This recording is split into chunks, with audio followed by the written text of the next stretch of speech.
let's move on. Let's talk about Liverpool, because it could have potentially been a tricky game for them this weekend against Spurs. They did go 1-0 down. Roy Keane said in the studio afterwards that they played like champions.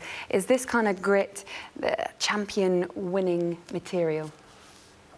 I think they've benefited from last season. They've benefited from winning the Champions League. I think their manager looks like he believes in himself now. He knows everybody, the way he bangs that chest and the badge, everybody knows he means it. And they're getting better and better. And what I felt Roy meant was the goal against didn't even bother them. They just kept doing what they were doing. And so Harry Kane's goal, as early as it came... it didn't even bother them. It wasn't a punch. They didn't even take it. It was, oh, right, here we go. Didn't even knock them out of their stride. And the crowd were amazing as well, you know. And some of that football they played in that first half, some of those chances, the goalkeeper, Gazaniga, was outstanding. And he needed to be. It was as good as I've seen from any Liverpool team in my whole lifetime. So I can understand what Roy said. They look solid. They look so calm. You know what it is when you talk about Man United when they used to win everything, they'd beat you anyway. You know, if you tried to outplay them, they'd beat you at that. If you tried to outmuscle them, they'd beat you at that. If you tried to do anything against them, they had a way of beating you, and that's what this Liverpool side's got. Every week, whatever any team seems to throw at them, they just come back with answers, and there's just no stopping them. They're relentless. And, you know, Man United tried to stifle them with a 3-5-2, worked for 60 minutes, but they just keep going. You know they've always got the belief that they're going to score and get something from it. Tottenham went for them. Could have been 2-0 up, really, with Son hitting the bar, and it would have been a different game, but they will just keep doing it and keep believing in what they're doing. 28 points and a possible 30. It's a good omen. No other team at this stage, after 10 games, has gone on and not won the league with those points. Have they got better from last season? And is it that the players have got better, or is it the belief? It's hard to get better from last season, really. I mean, they was unbelievable last season. They could win the league. Yeah. I mean, they were incredible last season. I think they've just kicked on again and just carried on the momentum. Man City have had their problems defensively, and that's why I think they've dropped points. Liverpool haven't had that. They've just kept going. Everyone's fit. Everyone's playing well. They've got the same belief. And I think it's going to be hard to stop them. I know Man City have got play Liverpool in a couple of weeks, which I think is going to be a huge, huge game. I don't think they can get stopped, to be honest. I can't see anyone in the Premier League beating them.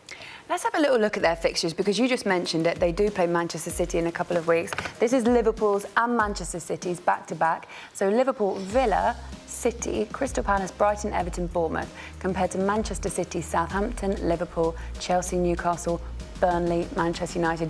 I mean, it's a fairly mixed spread for both of those teams. So why don't we start with Liverpool? Do you feel that there is a team in that run, Ian, that is going to stop them or take points off them?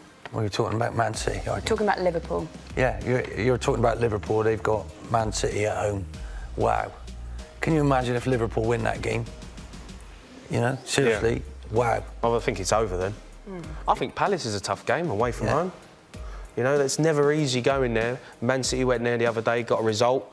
Apart from them two games, really, I mean, you got the local derby, December 4th, Everton. It can always be a tough, that's like a cup final. So, for me, it's just not many teams in the Premier League that look like they can do Liverpool. When you look at Manchester City's column, when we go from this top, obviously for Southampton, it's going to be quite difficult. Southampton play them twice at the Etihad in the next week. I mean, that is a completely different topic for another day. But when you look at it, after Liverpool, you're now facing a Chelsea team that are so much more settled and they're scoring goals. Then you've got Newcastle, took points off them last season, perhaps a little bit different this time round. Burnley and Manchester United. Equally, Manchester United are starting to... I mean, it's only one game, really, but it's been quite a good week for them in terms of winning and scoring and getting Martial back.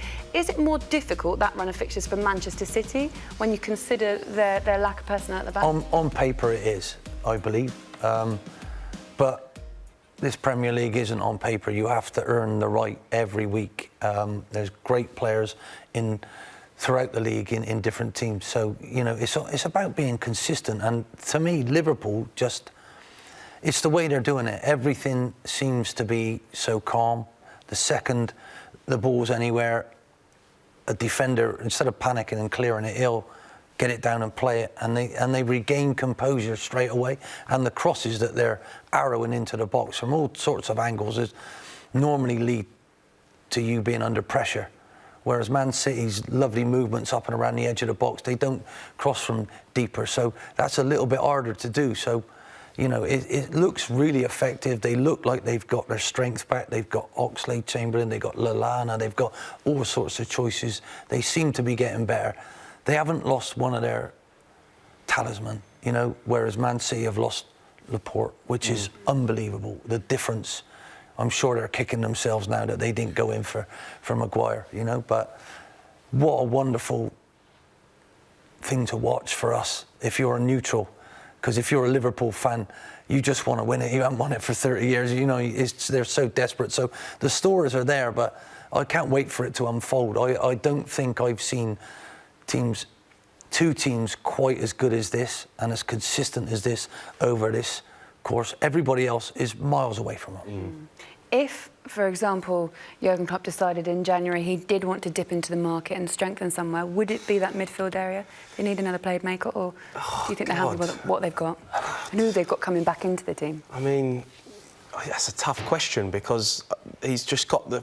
It seems to me that he's got a squad of players who all believe in themselves, and you'd look at it and think, has he really got it? And then they play, and they're brilliant. You know, Lallana come on at Old Trafford was great. You know, they've got Oxlade-Chamberlain back, who's like a new signing. Do you go in? I think potentially if they're going to sign someone, a centre-half to go with Van Dijk, if they're really going to go, because for me, Lovren can still get at. He's been playing, Gomez is in and out, Matip is brilliant. But I just think if they got another centre-half who's like Van Dijk or close to that, then you're talking about a team who are unstoppable.